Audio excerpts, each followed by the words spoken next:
ಎರಡನೇದು, ಬಹಳ ಜನ ನಿಷ್ಠಾವಂತ ಕಾರ್ಯಕರ್ತರಿದ್ದಾರೆ ಕಾಂಗ್ರೆಸ್ನವರು.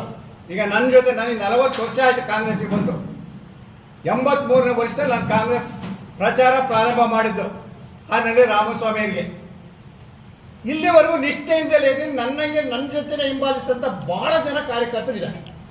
ಅವ್ರು ಎಲ್ಲೋ ಒಂದು ಕಡೆ ಮೂಲೆ ಗುಂಪಾಗಿದ್ವಿ ಅಂತಕ್ಕಂಥ ಭಾವನೆ ಬಂದ್ಬಿಟ್ಟಿದೆ.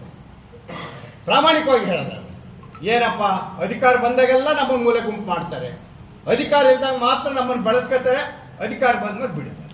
ಈ ಒಂದು ಭಾವನೆ ಭಾಳ ಜನಕ್ಕೆ ಎಲ್ಲ ಒಂದು ಕಡೆ ನಮಗೂ ಒಂದು 40 ವರ್ಷ ರಾಜಕಾರಣ ಆಯಿತು, ನಿಷ್ಠೆಯಿಂದ ನಿಯತ್ತಾಗಿ ಕಾಂಗ್ರೆಸ್ ಪಕ್ಷದಲ್ಲಿ ಮಾಡಿದ್ವಿ.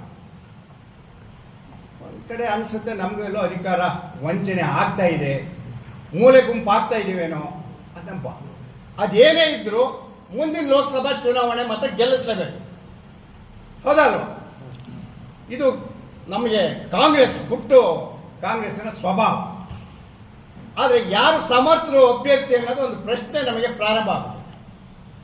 ಜನಾಭಿಪ್ರಾಯ ಹಾಗೆ ಸಂಗ್ರಹಣೆ ಮಾಡಿದರೆ ಎಲ್ಲರೂ ಕೂಡ ಇವತ್ತು ಈ ಕ್ಷೇತ್ರದ ಶಾಸಕರು, ಇಡೀ ಜಿಲ್ಲೆಗೆ ಏಕೈಕ ಶಾಸಕರು ಸಮರ್ಥರು ಅಂತಕ್ಕಂಥ ಒಂದು ಅಭಿಪ್ರಾಯ ಬರ್ತಾರೆ.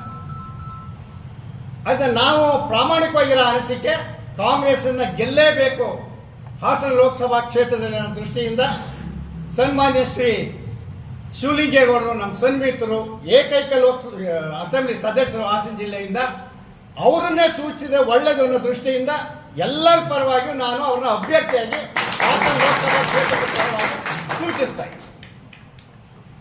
ಇದು ಅವ್ರನ್ನ ಕೇಳಿದ್ರೆ ಅನ್ನೋ ಪ್ರಶ್ನೆ ಬಂದರೆ ಇಲ್ಲ, ಜನಾಭಿಪ್ರಾಯ ಹೈಕಮಾಂಡ್ ಗಮನಕ್ಕೆ ತಂದು ಬಿಡೋದು. ಯಾಕೆ ಅಂದರೆ ಹೈಕಮಾಂಡ್ ಕೂಡ ಅದೇ ಮಾಡ್ತಾ ಇದೆ. ಈಗ ಯಾವ ಜಿಲ್ಲೆಯಲ್ಲಿ ಸಮರ್ಥವಾದಂಥ ಅಭ್ಯರ್ಥಿ ಇಲ್ವೋ ಅಲ್ಲಿ ಮಂತ್ರಿಗಳನ್ನೇ ಕಣಕ್ಕಿಳಿಸ್ತಕ್ಕಂಥ ಕೆಲಸಕ್ಕಾಗ ಕೈ ಹಾಕಿದ್ದಾರೆ, ಹೌದಲ್ವ? ಆಮೇಲೆ ನಿನ್ನೆ ಟಿವಿನಲ್ಲಿ ನೋಡ್ತಾ ಇದ್ರೆ ಬರ್ತಾ ಇತ್ತು, ಕೈ ಪಕ್ಷದಲ್ಲಿ ಸಮರ್ಥ ಅಭ್ಯರ್ಥಿಗಳು ಇಲ್ಲ, ಹೌದಲ್ವಾ? ನೋಡ್ಕೊಂಡು ಸುಮ್ಮನಿರಕ್ಕಾಗಲ್ಲ.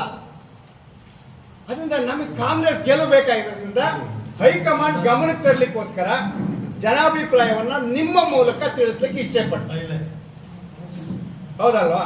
ಯಾಕೆಂದ್ರೆ ನಾವು ಸೂಚಿಸ್ತಿರೋ ಅಭ್ಯರ್ಥಿ ಎಲ್ಲ ವಿಚಾರದಲ್ಲೂ ಸಮರ್ಥರು. ಎಲ್ಲಕ್ಕಿಂತ ಇನ್ನೊಂದು ವಿಶೇಷವಾಗಿ ನೀವು ಗಮನಿಸಬೇಕಾಗಿರೋದು, ಇವತ್ತು JDS ಬಿಟ್ಟು ಬಂದು ಈಗ ಗೆದ್ದಿದ್ದಾರೆ. ನಾವು ನೋಡಿದಾಗ ಯಾರು JDS ಬಿಟ್ಟು ಬಂದಾಗ ಗೆಲ್ಲುತ್ತಿರಲ್ಲ.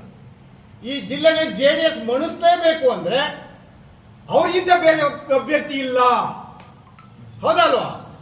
ಯಾಕೆಂದ್ರೆ ಇವತ್ತು ಆ JDS ವಿರುದ್ಧ ಬದ್ಧ ವೈರಿಗಳಂಗೆ ಹೋರಾಟ ಮಾಡ್ತಾ ಇರುವಾಗ ಅಂಥವ್ರನ್ನ ಕಣಕ್ಕಿಳಿಸಿದ್ರೆ ಪಣ ತೊಟ್ಟು ಗೆಲ್ಲಲಿಕ್ಕೆ ಹೋರಾಟ ಮಾಡ್ತಾರೆ, ಹೌದಲ್ವಾ?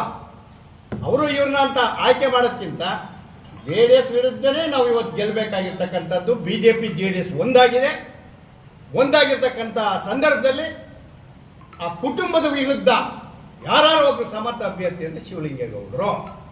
ಇದು ಜನಾಭಿಪ್ರಾಯ ಇದೆ. ಅದರಿಂದ ಅಸಿಕೆರೆಯಲ್ಲಿ ಹೇಳಬೇಕು ಅನ್ನಿಸ್ತು ಆಸ್ತಿಕ್ಕಿಂತ ನಮ್ಮ ಸಮ್ಮುಖದಲ್ಲಿ ಮಾತನ್ನು ಹೇಳಿದ್ದೀನಿ. ಏನಾದ್ರು ಕೇಳೋದಿದ್ರು ತಪ್ಪು ಕೇಳ್ಬೋದು. ಅದಕ್ಕೂ ಇನ್ನೂ ಒಂದು ಹೆಜ್ಜೆ ಮುಂದೆ ಹೋದರೆ ಸಂಪನ್ಮೂಲ ಅತ್ಯವಶ್ಯಕ, ಕೊರತೆ ಇಲ್ದಂಗೆ ಏನಾರು ಇದ್ದರೆ ಇವ್ರತಾನೆ, ಹೌದಲ್ವ? ಸಮರ್ಥ ಸಂಗ್ರಹಣೆ ಸಮರ್ಪಕವಾಗಿದೆ, ಭದ್ರತೆ ಇದೆ. ಮಂತ್ರಿ ನಿರೀಕ್ಷೆಯಲ್ಲಿದ್ದಾರೆ, ಪಾಪ ಅವರು ಹಾಕಬಾರ್ದು ಅಂತ ಹೇಳಿದ್ರೆ ಮಂತ್ರಿ ಆಧಾರನೆ ಬೀಳಿಸ್ತಾವ್ರೆ ಅಂದರೆ ಕಾಂಗ್ರೆಸ್ MP ಮೋಸ್ಟ್ ಇಂಪಾರ್ಟೆಂಟ್. ಕೇಂದ್ರದ ಹೈಕಮಾಂಡ್ ಏನು ಅಭಿಪ್ರಾಯ